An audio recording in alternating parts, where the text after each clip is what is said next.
ஆண்டவருடைய பரிசுத்த நாமத்துக்கு மகிமை உண்டாவதாக. இன்றைக்கும் ஒரு வசனத்தை வாசிப்போம்.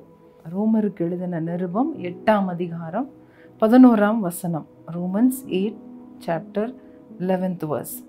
அன்றியும் இயேசுவை மரித்தோரிலிருந்து எழுப்பினவருடைய ஆவி உங்களில் வாசமாயிருந்தால், கிறிஸ்துவை மரித்தோரிலிருந்து எழுப்பினவர் உங்களில் வாசமாயிருக்கிற தம்முடைய ஆவியினாலே சாவுக்கு ஏதுவான உங்கள் சரீரங்களையும் உயிர்ப்பிப்பார். ஆமென். ஹல்லேலூயா. ஆண்டவருடைய உயிர் தெழுதலின் வல்லமை மிக பெரிய வல்லமையாக இருக்கிறது. எந்த சாவுக்கு ஏதுவான காரியங்கள் அல்லது செத்த காரியங்கள், மரித்து போன காரியங்களையும் அது உயிர்ப்பிக்க வல்லமை உள்ளதாக இருக்கிறது. அவருடைய உயிர் தெழுதல் முக்கியம்.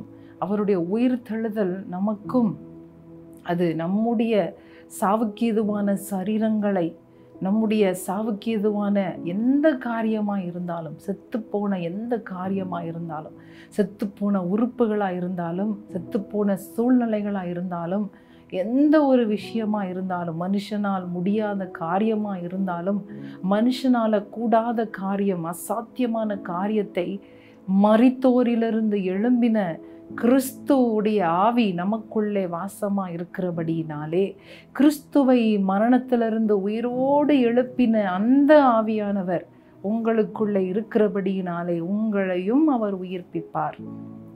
வியாதியினாலே கஷ்டப்பட்டு கொண்டு இருக்கிறோமா, மரித்து கொண்டு இருக்கிறோமா, அல்லாவிட்டால் சில காரியங்கள், கடன் பிரச்சனைகளாக இருக்கலாம், மற்ற பிரச்சனைகள், கவலைகள், துக்கங்கள், போராட்டங்கள் மத்தியிலே நம்முடைய வாழ்க்கை செத்தது போல இருக்கிறதா, எல்லாமே முடிந்தது போல இருக்கிறதா, இனி நம்பிக்கை இல்லை என்பதா இருக்கிறதா? அல்லேலூயா. கிறிஸ்துவை உயிரோடு எழுப்பின அதே ஆவியானவர், அதே உயிர் தெழுதலின் வல்லமை உங்களுக்குள்ளே இருக்கிறார். மறந்து போகாதீங்க.